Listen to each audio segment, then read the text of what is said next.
All right, Katrina, thanks. Well, Congress raised the limit on the national credit card to $9 trillion yesterday. The U.S. is a debtor nation, but does that matter? Will the negative savings rate hurt consumers in this rising interest rate environment? Joining us with more is Steve Leisman, CNBC senior economics reporter. A couple of guests, Steve. You got one of those credit cards, Joe, that has a $9 trillion limit on it? I have. I use a debit card. Let's see what that looks like. Well, look, here's the deal. Consumers are the key to the economic outlook this year. With such a load of debt and a negative savings rate, do they cut spending and repair the balance sheets this year, or do their balance sheets even need repairing? Joining us from Santa Rosa, California, Charles Biederman. He's the CEO of Trim Tabs Investment Research. And from Stamford, Connecticut, Peter Schiff, president of Euro Pacific Capital. Let me begin with Peter this morning. Peter, yesterday we had some data that showed home delinquency or home mortgage delinquencies were on the rise. I think that's the leading edge of problems for the consumer. Well, the consumer is going to have a lot of problems. And I think, when you look at the savings situation, from a global perspective, what America is really doing is we're squandering the world's scarce savings on consumption. The whole concept of savings involves underconsumption and self-sacrifice. The concept is that an individual earns money but doesn't spend it all, and the resources that he saves are freed up to be loaned to an entrepreneur who uses those resources for capital investment, which ultimately leads to greater production and rising consumption in the future and a higher standard of living. But it doesn't do any good for a Japanese citizen to save money and then give it to an American who wastes it on consumer goods. They could have done that themselves. Back in the 19th century, when America borrowed from the rest of the world, we borrowed to produce. We borrowed to build factories, to build infrastructure, which enabled us to export products back to the world, to pay the interest on our debts, and to repay the principal. But now all we can do to repay these debts is print money. Charles Biederman, let me ask you this question. Is the consumer in rough shape and about to turn around and repair his balance sheet? Well, I disagree totally with what the prior guest was saying. Cash on household balance sheets has been rising at a mere 6% rate over the last 4 years. Take-home pay grew by over 9% last year.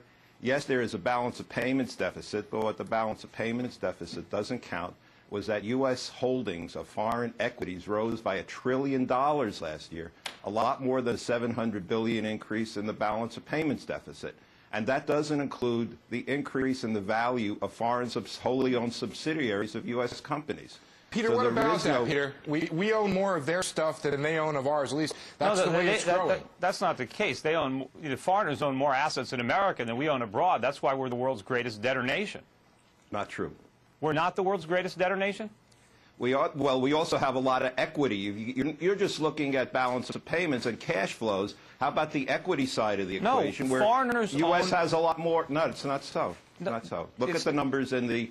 I'm sorry. No, foreigners own more assets in the United States than Americans own abroad. And the bottom line is we are going into debt. If things were so great, we wouldn't be raising the debt ceiling. Peter, I had a feeling we might have a little disagreement here on what the data actually say. Peter, let's talk about the savings rate, which has been negative for 3 quarters in a row. And I want to get back to my original question. Is this a time you think when consumers will begin to repair that their balance sheets and increase their savings rate? Well, unfortunately, I still think consumers are going deeper and deeper into debt. But they're going to have to eventually. And I think it's not going to be because the consumer comes to his senses. It's going to be because the lenders come to theirs. I think it's going to be from abroad where the discipline is finally put back onto the American consumer, because certainly we have to stop spending. And all the consumption that we've been doing for the past decade or so is coming at great cost to future consumption. See, our economy isn't growing. All we're doing is consuming and borrowing money. Charles Biederman, the only problem with that is that consumer credit has been growing at a whopping 3% annual rate since '02. Take-home pay grew by over 9% last year, well over 9% this year.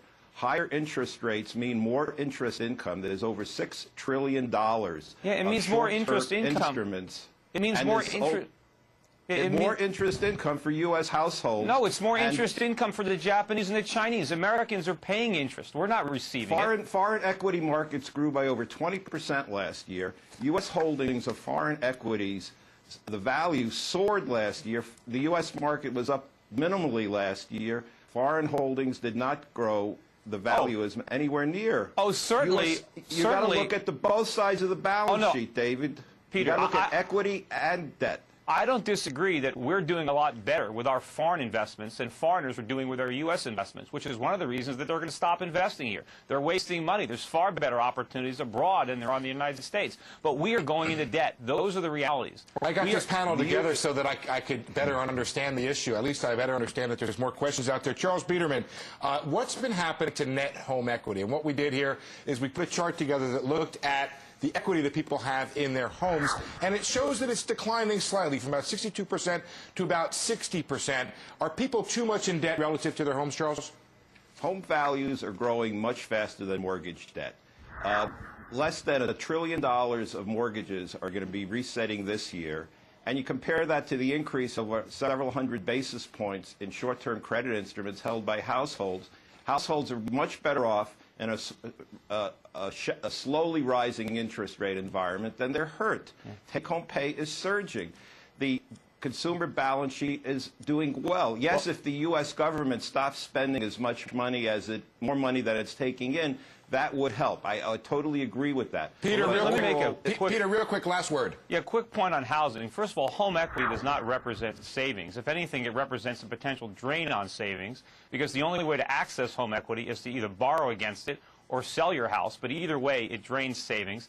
Home equity, real estate is a bubble. These prices are fantasies. To say that people's balance sheets are improving because their liabilities don't look too bad relative to their home equity, that home equity is an illusion. It's going to evaporate over the next few years. Okay, Peter, we got to leave it there. Thanks very much. Peter Schiff, president of Euro Pacific Capital, joining us from Stanford, and Charles Biederman, president and CEO of Trim Tabs Investment Research.